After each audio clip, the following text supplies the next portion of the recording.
నాకు మనశ్శాంతి దయచి, ప్రభువైన యేసు నాకు పరలోక భాగ్యం ఇవ్వు అయ్యా అని మీరు ఎప్పుడైతే అడుగుతారో అప్పుడు దేవుడు తప్పకుండా సహాయం చేస్తాడు.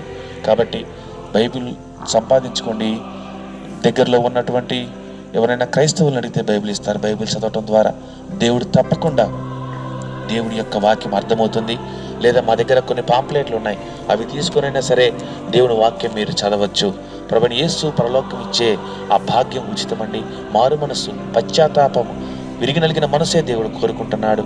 యేసు ప్రభునందు ఎవరైతే విశ్వాసం ఉంచి అయ్యా సహాయం చేయమని అడుగుతారో ఆయన క్షమించుటకు సమీపముగా ఉండే దేవుడు, ఆయన మనల్ని అర్థం చేసుకునే దేవుడు, మన హృదయ అంతరంగాలు ఎరిగిన దేవుడు, సకలము ఎరిగిన దేవుడు. కాబట్టి ప్రార్థించండి. ప్రతి విషయంలో ఆయన తోడుగా ఉండే దేవుడు. మన యొక్క ఆస్తులు ఉండొచ్చు, అంతస్తులు ఉండొచ్చు, హోదా